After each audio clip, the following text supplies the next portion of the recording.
is one way for fishermen to make money during early spring when lobstering sort of slows down. It's also a natural ocean cleaner because it absorbs carbon. This week, the state is celebrating its kelp harvest with the 5th annual Maine Seafood Week. So the week is all about the food and drink you can create with seafood. But as News Center Maine's Jack Mulmid shows us, there is new research looking into the possibility of kelp harnessing more carbon than we once thought, creating new potential to help out our oceans amid a changing climate. Atlantic Sea Farms in Biddeford. Come on down. We're getting an up-close look Welcome to Kelp HQ. at the very first stages of what will be next year's edible kelp harvest. Hugh Suskiewicz is the seaweed scientist for the facility, caring for the kelp in its most vulnerable stage. By design, each one of these tanks is its self-contained loop. His colleagues call him Dr. Kelp. Just listening to him talk is like listening to a compelling lecture. That's the very beginning of what we call the sorus. And that is where all of meiosis occurs, where the division of the cells to form the spores. Hugh walks us through the life cycle of farmed kelp, beginning, of course, with the planting. It's a PVC tube wrapped in a very special kind of cultivation twine.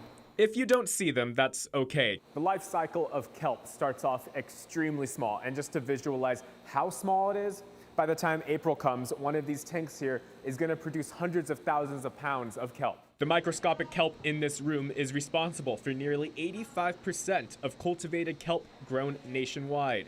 And like farming on land, it's a lot of hard work, making sure that conditions are right during a tricky time in their development. Later, when the kelp has grown, they act as a natural filter, not only cleaning the ocean, but absorbing carbon. Our oceans are getting more and more acidic. So as the kelp is growing, it's creating this halo environment around the kelp farm where it's sucked up extra nutrients and it's actually raised the pH. So it's countering, in a very local sense, it being too acidic. Less acidic ocean water is the immediate effect, but all that kelp could also have an added benefit. Hello, I direct our Center for Seafood Solutions. At Bigelow Labs in Booth Bay Harbor, Dr. Nicole Price has been busy at work studying kelp in Maine. Pretty much since I got started at Bigelow. So since 2014, which is about 8 years now. Her research indicates kelp may also help fight global warming. We're studying how kelp can absorb carbon as it grows from that microscopic life stage up to several feet long. It also might mean that kelp could contribute to true carbon sequestration or removal of carbon from the global carbon cycle. This could happen if fragments of the kelp break off while it's growing and become buried deep in marine sediments. If that process is truly happening, then that carbon is sequestered or removed and can mitigate climate change issues. In short, much like a tree, kelp absorbs that carbon falling out of the atmosphere and dissolving in seawater. What Nicole is doing at Bigelow is trying to see if, as kelp decays and floats to the seafloor, it brings the captured carbon with it. The kelp would then get buried by sediment, permanently removing the carbon from the atmosphere and reducing greenhouse gas emissions. So we're just at the cutting edge of trying to figure out what seaweeds can do for our climate change issues. Nicole says the technology to track carbon being trapped by kelp is still very new. It's easy to measure carbon in sediment. It's very hard to attribute that carbon to a seaweed that was farmed. With groundbreaking research into the benefits of kelp, those involved in making money off it are watching. It's grown quite rapidly.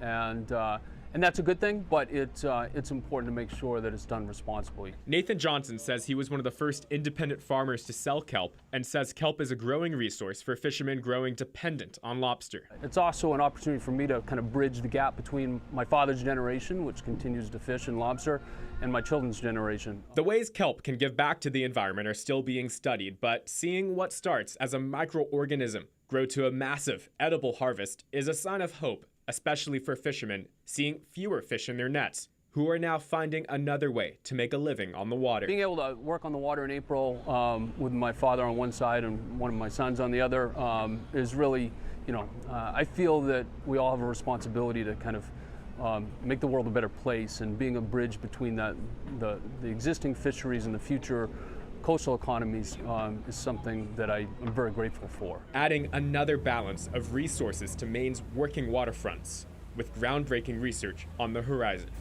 Jack Mulmid, News Center, Maine.